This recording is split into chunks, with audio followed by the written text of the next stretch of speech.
Hi guys and welcome to another vlog. I'm driving this. This is the Audi RS e-tron GT facelift, but this is actually the prototype, which means I can't really show you everything. So what has changed? Audi won't tell us. But yes, it feels faster. It feels obviously crazier because of the new suspension. Straight away, let's open the frunk, which I think is around 85 liters here. But the charging cable has been kept right here. Warning triangle. I mean, the car is very much similar in terms of the visuals, but obviously they're going to be making changes to the design a bit here or there. And those are the sensors for ADAS. In fact, the ADAS here, the camera right there, front parking sensors, and I really like this blacked out Audi logo. The lights are just amazing, matrix LED lights, dynamic swipe indicators. Of course, the car is like really very low. It's sloping because it's like a coupe, of course, and 21-inch wheels. Oh my god, it looks super stunning with this wrap, of course. Meanwhile, if you notice one thing, it is carbon ceramic discs.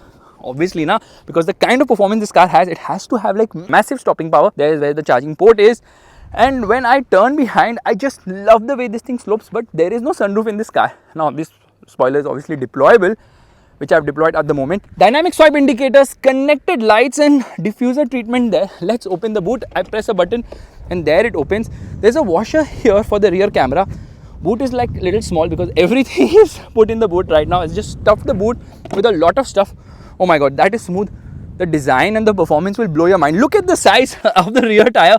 It's massive. It's like huge. Space at the rear is best for two people.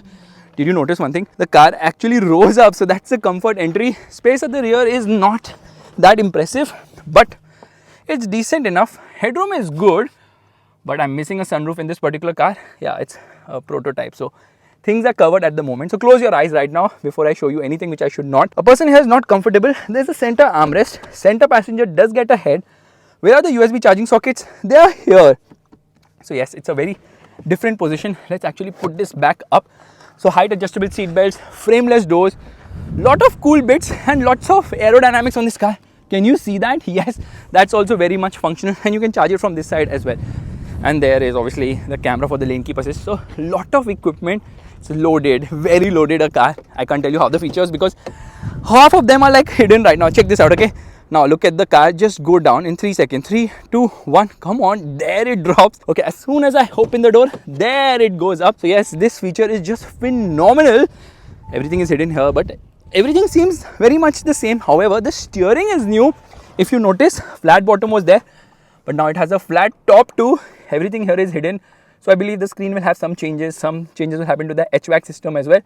Lot of features, lot of cameras, 360-degree parking cameras, amazing instrument cluster. That is a 12.3-inch unit.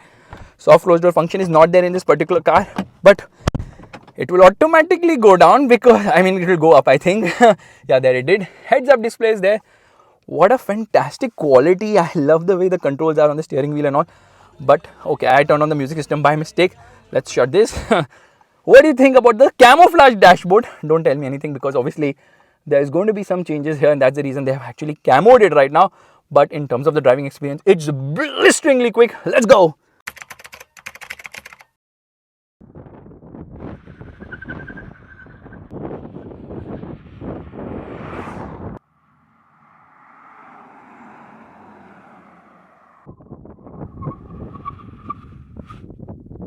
Okay, let's start driving. I cannot launch it, otherwise you guys will time and understand how fast this car is. So we're just going to go like this.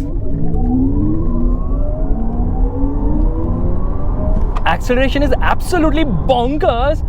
This car produces 646 horsepower and 830 Newton meters of torque, the old one. The facelifted model makes God knows how much power because Audi is not revealing the output numbers yet.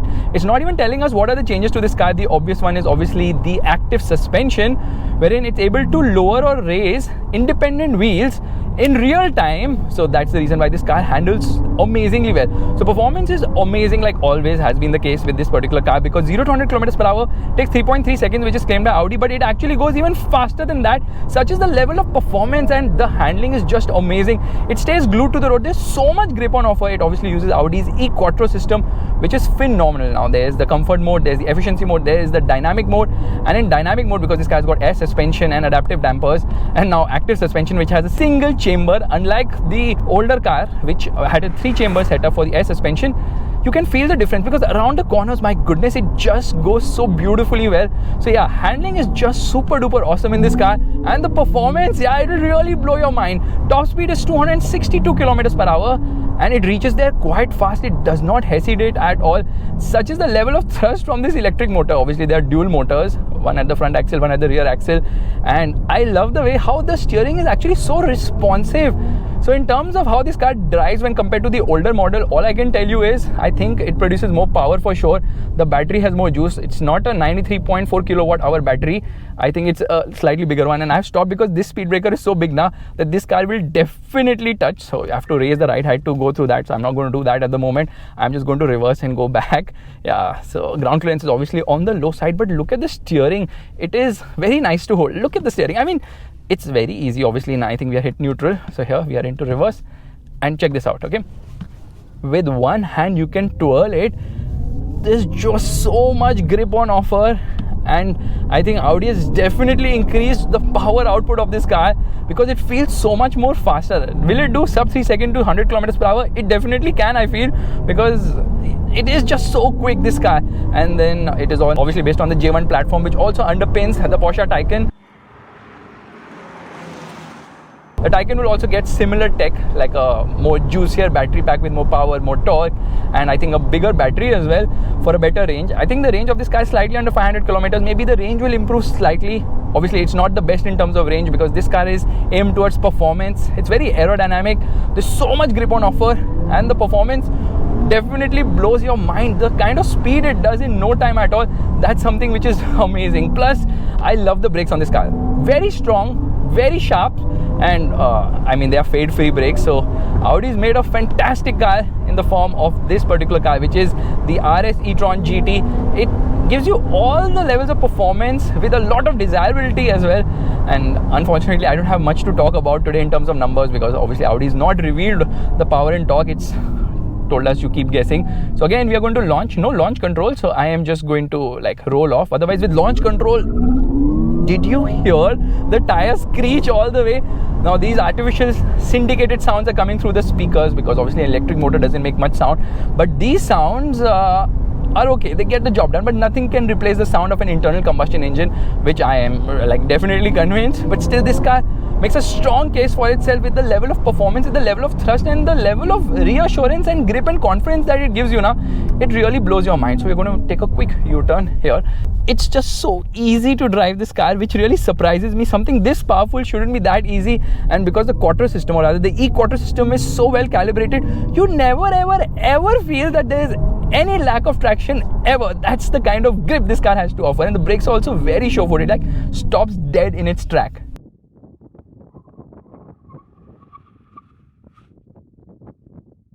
Alright, we are going to start driving around the mountains. First and foremost, have to be a little careful because of the low ground clearance of this car.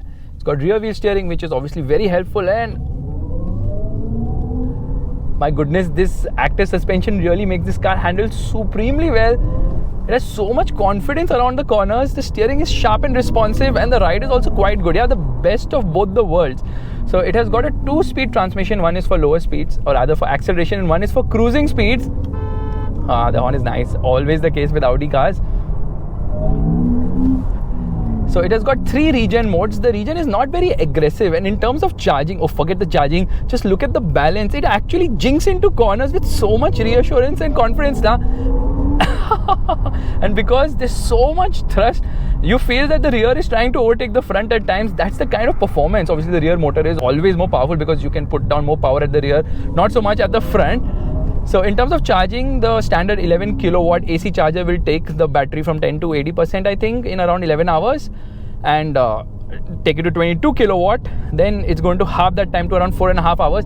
This can charge up to 270 kilowatt, which means that it can juice up the battery in just 22 minutes. That's very, very, very fast.